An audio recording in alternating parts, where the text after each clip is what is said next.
దేవాదాయ శాఖ కమిషనర్ గారు, ఈవో గారు, ఎన్డీఏ కూటమి నాయకులు అందరం కలిసి ఈరోజు పెద్ద ఎత్తున ఇక్కడికి వచ్చి స్వామివారి అమ్మవారి కటాక్షం కోరుకోవడం జరిగింది. వారికి పట్టు వస్త్రాలు సమర్పించుకోవడం జరిగింది. ఇది ప్రభుత్వ లాంఛనాల మేరకు జరిగిన కార్యక్రమం. ఇది జరిగే ముందే నేను, రెవెన్యూ మంత్రి గారు, స్థానిక శాసనసభ్యులు, జిల్లా కలెక్టర్ గారు, ఎస్పీ గారు అందరం కలిసి ఇక్కడ సమీక్షించుకోవడం జరిగింది. మహాశివరాత్రి పర్వదినాన్ని అత్యంత వైభవోపేతంగా జరపాలి అని చెప్పి గౌరవ ముఖ్యమంత్రి గారు ఇచ్చిన ఆదేశాలని తూచా తప్పకుండా పాటించాలి అని చెప్పి ఆ రోజే నిర్ణయించుకొని ఆదేశాలు ఇచ్చాం. ఆ ఆదేశాల మేరకు ఇవాళ పని జరుగుతూ ఉంది. ఇప్పటికే దాదాపు ఈ సమయానికి పూర్తయ్యేటప్పటికీ దాదాపుగా 21వ తారీఖు నుంచి 5 రోజుల పాటు 1,00,000 మంది భక్తుల పైన స్వామివారిని అమ్మవారిని వీక్షించడం జరిగింది. వారందరినీ కూడా అన్ని విధాల సమగ్రంగా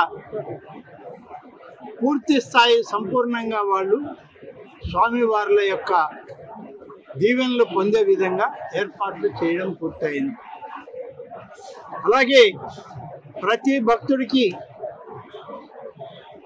వచ్చేటువంటి క్యూ లైన్లో నిలబడి స్వామివారి దర్శనం చేసుకునేటువంటి ప్రతి ఒక్కరికి ఒక లడ్డూ ప్రసాదాన్ని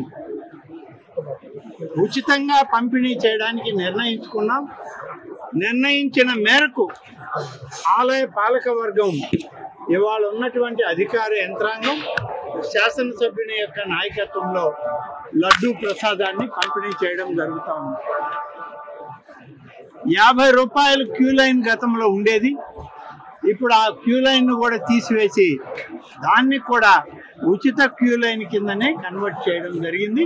ఎక్కువ మంది సామాన్య భక్తులకి అవకాశం ఇవ్వాలి అనే ఉద్దేశంతో ఈ క్యూ లైన్లలో కొంత మార్పు చేసి సామాన్య భక్తులకి ఎక్కువ ఇవాళ ఇవ్వడం జరుగుతుంది.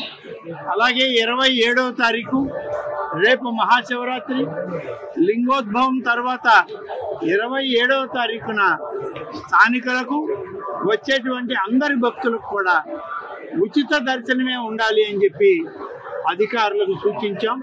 వాళ్ళు ఆ విధంగా ఏర్పాట్లు చేస్తూ ఉన్నారు. అలాగే ఈ జరిగినన్ని రోజులు 21వ తారీఖు నుంచి 27వ తారీఖు వరకు ఉచిత క్యూ లైన్లు ఉన్నాయి. అలాగే టికెట్ కలెక్షన్లో కొన్న క్యూ లైన్లు ఉన్నాయి. వీటన్నిటినీ కూడా 27వ తారీఖు ఉచిత దర్శనం కింద కన్వర్ట్ చేయడం జరిగింది. ఈ 6 రోజుల పాటు క్యూ లైన్లలో ఏవైతే మినరల్ వాటర్ బాటిల్స్, పాలు, మజ్జిగ, బిస్కెట్లు మహిళలకి, పిల్లలకి ఇబ్బంది లేకుండా సరఫరా చేస్తున్నాము. 27వ తారీఖు పూర్తి ఉచిత దర్శనాలకు కూడా అదే విధంగా మీరు సరఫరా చేయాలని చెప్పి ఇప్పటికే ఆదేశాలు ఇచ్చాం. ఆ విధంగా శాసనసభ్యుని నాయకత్వంలో జిల్లా కలెక్టర్ గారి ఆదేశాల మేరకు ఆ విధంగా దేవాదాయ శాఖ అధికారులు పూర్తిగా పనిచేయడం జరుగుతుంది. మరింత రోడ్డు విస్తరణ పనులు కానీ, ఎక్కడెక్కడ ఏదైనా భవనాలు ఉంటే ఆ భవనాలను తొలగించడానికి అయ్యే ఖర్చు కూడా దేవాదాయ శాఖ నుంచి, ఆలయ నిధుల నుంచి ఇస్తామని చెప్పి హామీ ఆ రోజు సమయంలో సమీక్షలో ఎమ్మెల్యే గారు, కలెక్టర్ గారు అడిగితే ఇచ్చాం. ఆదేశాలు కూడా జారీ చేశాం.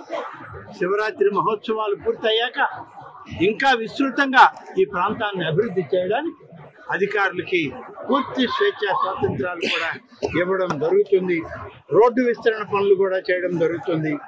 అలాగే కాళహస్తి పట్టణంలో వీధి దీపాలు కానీ, డివైడర్ల మధ్యలో అలంకారప్రాయంగా మరి అక్కడ ఉన్నటువంటి స్తంభాలను రాతి స్తంభాలను ఏర్పాటు చేయడం, ఆ ప్రాంతం అంతా కూడా విద్యుత్ దీపాలంకరణ చేయడం.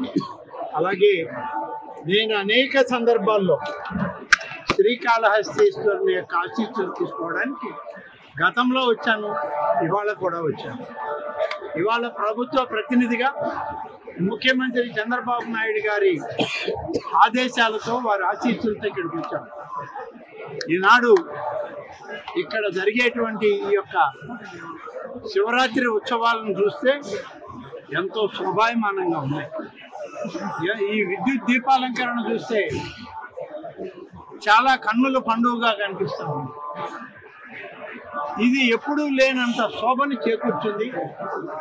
ఎమ్మెల్యే గారు, ఈఓ గారు, కలెక్టర్ గారు వీరందరూ చేసిన కృషి ఈరోజు ఆర్డీఓ, ముఖ్యంగా ఆర్డీఓ ఎంతో శ్రమ పడ్డారు. ఇక్కడ వారితోటి ఇతర అధికారులందరూ కూడా చేసిన కృషి ఇంత అందంగా ఈ దేవాలయ ప్రాంగణాన్ని తీర్చిదిద్దడం అనేటువంటిది గతంలో ఎప్పుడూ లేదు. అదేవిధంగా విద్యుత్ దీపాల కాంతే కాదు, పుష్పాలంకరణ కూడా. ఏడుకొండల వెంకటేశ్వర స్వామికి ఏ రకమైనటువంటి పుష్పాలంకరణ నివేదన జరుగుతుందో ఇక్కడ ఈ యొక్క కాళహస్తీశ్వర ఆలయంలో కూడా అంతే స్థాయిలో పుష్పాలంకరణ చేయడం అనేది ఇది మొదటి విడతగా జరుగుతున్న కార్యక్రమం. ఇంత పెద్ద ఎత్తున మహాశివరాత్రి ఉత్సవాలని జరుపుతున్న ఈ తరుణంలో ఇంకా జాగ్రత్తలు తీసుకోవాలని మా వాళ్ళందరికీ. మరిన్ని వీడియోస్ కోసం ఛానల్ ని సబ్స్క్రైబ్ చేయండి. లేటెస్ట్ అప్డేట్స్ కోసం వాట్సాప్ ఛానల్ ని ఫాలో అవ్వండి. అండ్ లింక్ డిస్క్రిప్షన్ లో ఉంది.